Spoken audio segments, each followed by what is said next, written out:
ज्यावेळी सिद्धी जोहरचा वेढा होता पन्हाळ्याला आणि शिवाजी महाराज संकटात होते आणि तिथून सुटका करून विशाळगडला पोहोचले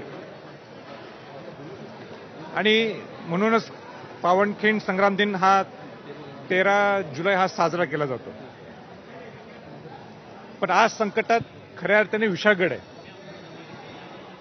विशाळगडावर ज्या किल्ल्यांनी शिवाजी महाराजांना संरक्षण केलं, ज्या विशाळगडाने स्वराज्याचं संरक्षण केलं, ज्या विशाळगडावर संभाजी महाराज असतील, राजाराम महाराज असतील, करवीरच्या संस्थापक ताराराणींची राजधानी होती, अशा ठिकाणी ज्या पद्धतीने अतिक्रमण झालेलं आहे ते कोणी खपून घेऊ शकत नाही. आणि हे औचित साधून आम्ही सर्व शिवभक्त किल्ला विशाळगडला शिवाजी महाराजांना वंदन करण्यासाठी, अभिवादन करण्यासाठी आम्ही सर्वजण जातो. पोलिसांची फौज देखील ठिकठिकाणी उभी करण्यात आलेली आहे. बंदी आदेश सुद्धा जिल्ह्यामध्ये लागू करण्यात नाही, आले. तो- प्रशासनाच्या भूमिकेकडे तो त्यांचा प्रश्न आहे, त्यांना जे काही करायचंय.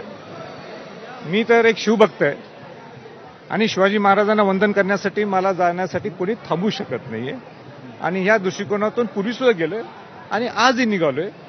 इतकंच फरक आहे. काल तुम्ही म्हणाला होता सायंकाळी की अजूनही वेळ केलेला नाही, वरिष्ठ पातळीवर माझ्याशी संपर्क केला जातो. त्याचा काय संपर्क झालेला आहे कुणाचा किंवा काय? माझ्याकडे कोणी संपर्क साधला नाहीये. तो त्यांचा प्रश्न आहे. आमचा प्रश्न इतकाच आहे की अतिक्रमण मुक्त व्हायला पाहिजे विशाळगडचं. ज्या विशाळगडनी शिवाजी महाराजांना संरक्षण दिलं आणि शिवाजी महाराजांना अभिवादन करण्यासाठी, वंदन करण्यासाठी आमची जाण्याची ही जबाबदारी आहे. हजारो शिवभक्त आहेत. कायदा व सुव्यवस्थेचा कारण देऊन गुन्हा देखील आपल्यावर दाखल होऊ शकतो. नाही, गुन्हा नोंद झाला तर मला अभिमान आहे. मला अभिमान आहे गुन्हा जर माझ्या नोंद झाला तर, पहिला गुन्हा जीवनातला.